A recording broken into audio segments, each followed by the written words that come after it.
O assassino da Daniela estava conversando com a Glória Maria e dando várias versões. Então, às vezes, então vamos voltar para esse ponto, porque tem muita coisa para contar desse caso. Pode ser assim? Claro, você viu... Porque a gente deu uma barrigada aí pro Pacto Brutal, participei. É? Eu não assisti ainda, Vale a pena.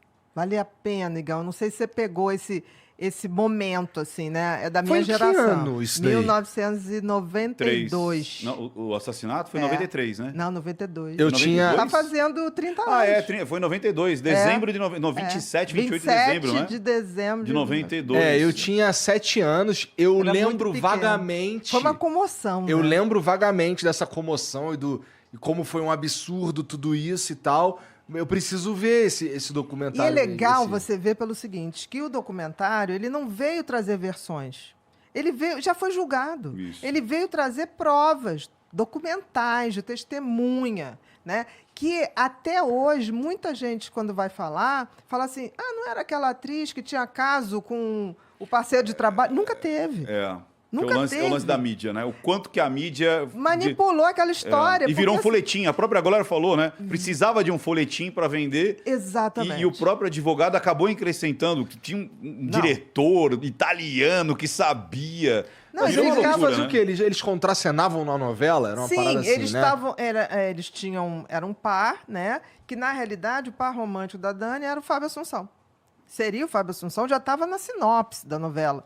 E aí, no início, ela tem um relacionamento com Bira, não é? Com o personagem lá do assassino. E eles desmancham. Quando desmanchou e começou a chegar o roteiro das gravações, ele, já não sendo mais, e que a novela caminhava para o que era o planejado, Fábio Assunção, ele surtou. E ele começou, tipo assim, não, fala com a sua mãe, tem que trocar. E ela falou, não vou. Isso não existe, ninguém influencia minha mãe, não vou fazer isso. E aí ele começou assim, obsessivamente. E aí tramou lá a questão, e não sei se você viu, né? Tinha todo um simbolismo de uma coisa meio magia negra ali, né? Tinha. Uma semana antes foi limpar o terreno lá, porque tinha que ser uma coisa perto de uma árvore, na última lua cheia do mês, e aquela coisa de você tirar o coração, né? Aquilo é uma oferenda, né? Na época, nunca se tocou muito nisso, porque era tão difícil. Dessa parte eu não sabia. Você vai entender. A gente não pode dizer que é isso. Agora, que aquilo foi totalmente ritualizado, planejado, é uma coisa incrível. Você vai ver ali que aquilo tinha um determinado fim. E ele tinha umas histórias de levar uma entidade para o teatro. Tinha umas coisas muito esquisitas. Eu assisti, né, o episódio. Eu fiquei muito feliz quando você apareceu lá. Eu falei, cara, a doutora Beatriz ali e tal, dando sustentação, né, para dizer o que estava acontecendo. E a Paula Tomás, ela ia assistir ele nos Leopardos, né? Em tudo. E aí levava uma Nossa Senhora. Só que dentro dessa Nossa Senhora, pessoas que conviviam lá com eles, aquilo era como se fosse um disfarce. Então, dentro tinha objetos, tinham símbolos incrustados dentro e ela colocava, e toda vez que ele ia fazer alguma coisa, ela ia com essa Nossa Senhora e abria a bolsa e colocava ali. Ele também tinha uma imagem esquisitíssima, que as pessoas tinham muito receio no camarim dele. Existia uma ritualização, uma religião ali. A gente não sabe qual que é definida, mas existia um pacto religioso, vamos dizer assim. Exatamente. E ele tudo isso que acontece é para que ele consiga obter o sucesso, exatamente, né? Isso, a qualquer custo. Qualquer custo. Eu li em algum lugar, assim, porque esse caso, com esse documentário, voltou, né? E ele fez uns vídeos, ele falou umas paradas e tal. E eu vi, eu não lembro, mas era um outro ator falando que trabalhou com ele na época. Maurício Matar? Talvez, que acho que foi. Parece que ele falou pro Maurício, se é que foi o Maurício, eu não lembro, mas talvez tenha sido, que ele faria qualquer coisa para ter sucesso, ele transaria com qualquer pessoa que Mas ele tivesse. fez, né? Fez, né? Fez de tudo. Tipo assim, muitas coisas. É claro que um cara desse tem passado. Eu sempre digo isso. um psicopata não nasce quando faz o primeiro crime. Ele já tem várias outras coisas. E quando a gente vai na história pregressa dele, tem muita história. Tem muita história. Só que tem que, na época, pessoas envolvidas, pessoas muito conhecidas na época, não quiseram depor para não se expor. Mas tinha muita história.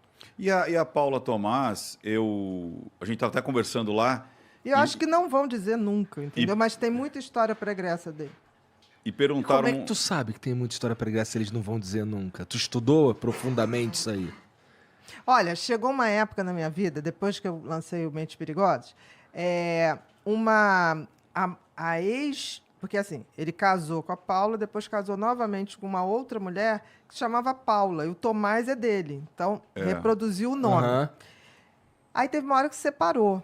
E aí ele começou a namorar uma outra pessoa. Essa outra pessoa entrou em contato comigo do nada, assim, nos directs da vida e das redes sociais, e começou a falar, ele não mudou nada, ele é isso, isso, isso. Me falou de coisas que aconteciam na igreja que ele frequenta hoje.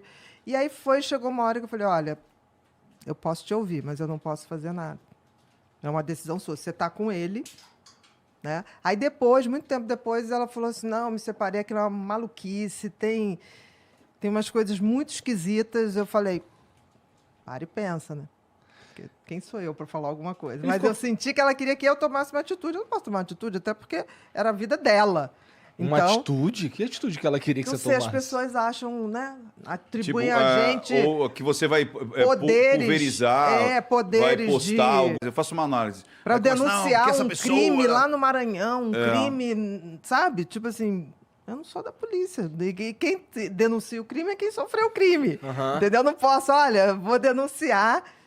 Não é bem assim que funciona. Bia, né? olhando, lógico, não querendo fechar diagnóstico, longe disso, mas opinião. Como a gente sempre falou, a gente pode ter opinião. Pela sua opinião profissional, você tem mais medo da Paula Tomás ou do outro? Mais dela, da assassina. Que, diga-se de passagem, é de uma frieza inacreditável. Ela era o poder por trás dele.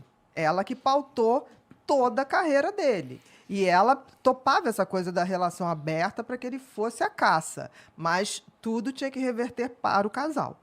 Então, e se você pensar bem, ele no júri, por exemplo, Igor, ele é tão exibicionista, tão narcisista, que ele no júri, ele simplesmente deu um show. Ele pegou ali o palquinho, que é um júri, e ele começou a fazer a voz da Dani, a voz da mulher, a voz dele, encenar aquilo. Foi patético. E ali todo o juiz ficou muito impressionado com aquilo, porque ele não estava nem aí mesmo. Ele aproveitou para fazer a cena dele. A outra, até hoje, diz que nunca esteve lá. Apesar de ter sido condenada, porque tem provas que ela estava lá. Né? O advogado né? Hugo, que já faleceu, né? Reconheceu, né? Ela. E ela diz, eu nunca estive lá. Eu nunca estive lá. Você sabe, Igor, que essa parte da... Ela é de uma frieza... Essa parte da encenação foi bem interessante. Quando eu fiz a análise... Puta, eu não vi essa porra. Vai vendo, eu fiz a análise de... Tem que ver, porque é uma aula de psicopatia, né? É uma aula de você ler os autos de tudo que foi feito para não se chegar à conclusão, como as testemunhas foram... como é que se diz? Para não falar... Coagidas. Foram coagidas, né? Pessoas simples, que viram ele dando soco nela e jogando ela dentro do carro. Porque as pessoas diziam, por que aquela menina foi encontrar com ele num terreno baldio? Nunca foi. Já foi desmaiada.